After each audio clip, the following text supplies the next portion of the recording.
Será que os nossos pensamentos podem mesmo, de verdade, mudar a nossa saúde? Nessa análise a gente vai mergulhar fundo numa ideia super poderosa, a de que a nossa mente tem a capacidade de literalmente redesenhar o nosso corpo. Vamos descobrir como isso funciona. A pergunta que vai guiar a gente é essa aqui. E se o jeito como a gente pensa e sente pudesse criar mudanças biológicas reais? Tipo, até curar doenças. Parece uma ideia meio doida, né? Mas ela tem umas bases bem fascinantes que a gente vai desvendar agora.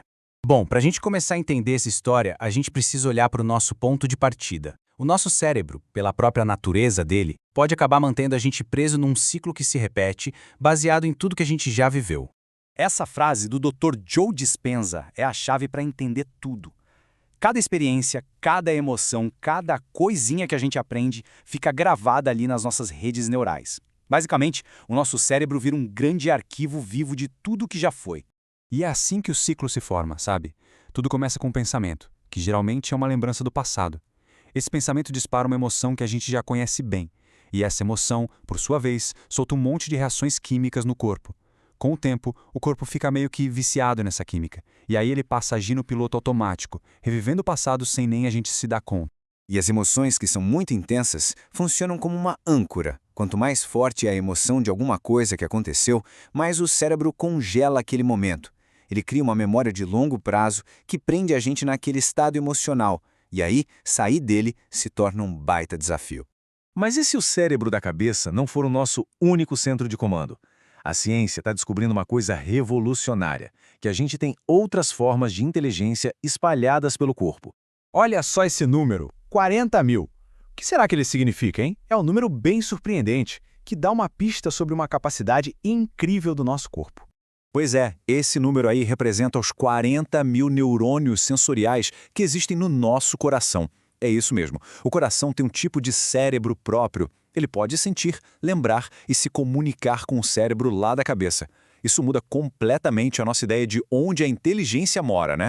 O que a gente vê aqui é uma verdadeira sinfonia de inteligências. Enquanto o cérebro da cabeça pensa, o coração sente e o intestino percebe o mundo através de sensações. Nenhum deles trabalha sozinho, e quando eles estão em harmonia, nossa, é como uma orquestra perfeita.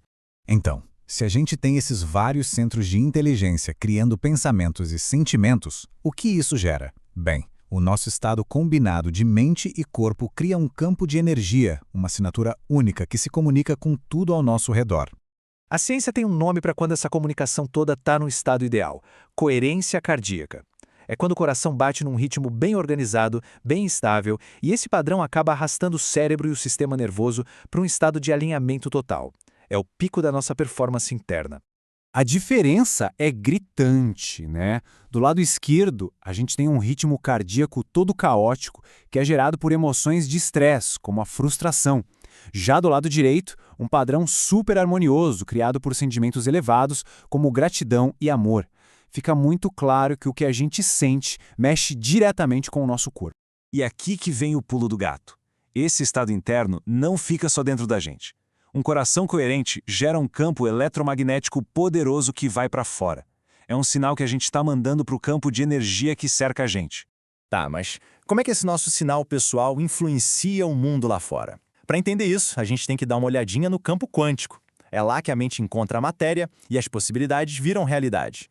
A física quântica mostra pra gente que, lá na essência, o universo é pura possibilidade. Partículas, como os elétrons, não têm um lugar fixo. Elas existem como uma onda de infinitas possibilidades, tudo ao mesmo tempo.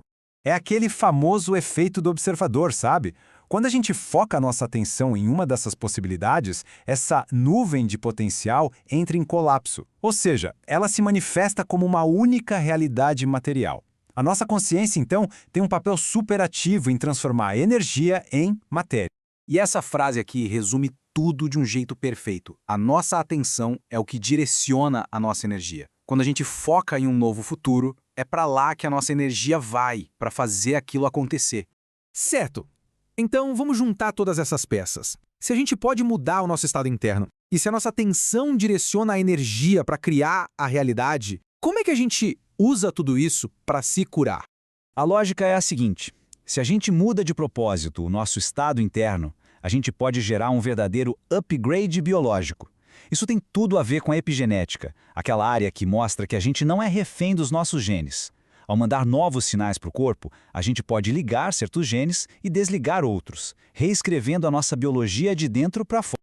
Na prática, então, o caminho é este. Primeiro, deixar de ser uma pessoa definida pelo passado. Depois, começar a cultivar emoções elevadas como gratidão e amor, ensinando o corpo a sentir o futuro que a gente quer, só que agora, no presente. Isso tira a gente de um estado de falta e leva para um de plenitude. E aí a gente se torna o criador, o centro da nossa nova realidade. E com isso, a gente chega na grande reflexão. Depois de entender todo esse potencial, da neurociência até a física quântica, a pergunta que fica não é se é possível mudar. A verdadeira pergunta é se o esforço para superar o nosso próprio eu, para se tornar consciente, se vale a pena. E essa resposta, claro, é uma jornada bem pessoal.